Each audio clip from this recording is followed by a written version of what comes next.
गौतम बुद्ध ने ब्रह्मचर्य के बारे में कई महत्वपूर्ण शिक्षाएं दी हैं। ब्रह्मचर्य का अर्थ केवल यौन संयम से नहीं है, बल्कि यह मानसिक और शारीरिक दोनों प्रकार के अनुशासन से संबंधित है।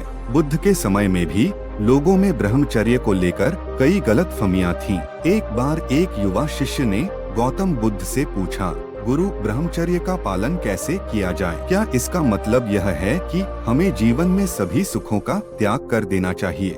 बुद्ध मुस्कुराए और बोले, तुम्हें ब्रह्मचर्य के सही अर्थ को समझना होगा। फिर उन्होंने एक उदाहरण दिया। मान लो एक व्यक्ति ने अपनी आंखें बंद कर लीं और वह सोचता है कि उसने संसार को देखना बंद कर दिया है। क्या वास्तव में ऐसा हुआ है? नहीं, उसकी आंखें बंद हैं, पर उसका मन अभी भी देख सकता है, कल्पना कर सकता है। इसी तरह यदि कोई व्यक्ति केवल शरीर से ब्रह्मचर्य का पालन करता है, लेकिन उसके मन में वासना भरी हुई है, तो वह सच्चा ब्रह्मचारी नहीं है। बुद्ध ने समझाया कि ब्रह्मचर्य का अर्थ है मन, वचन और कर्म तीनों में संयम रखना। ब्रह्मचर्य का पालन केवल शारीरिक यौन संयम नहीं है, बल्कि यह मन को वासना से मुक्त रखने का एक प्रयास है।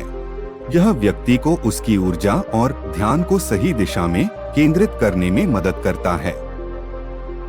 बुद्ध ने कहा, सच्चा ब्रह्मचारी वही है जो अपनी इच्छाओं और वासनाओं को पूरी तरह से नियंत्रित कर लेता है।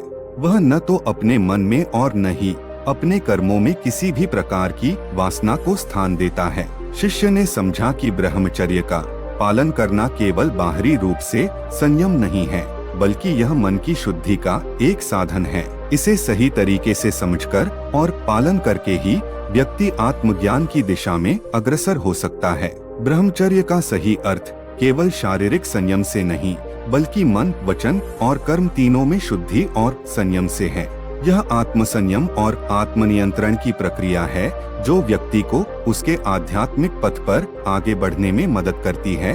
धन्यवाद।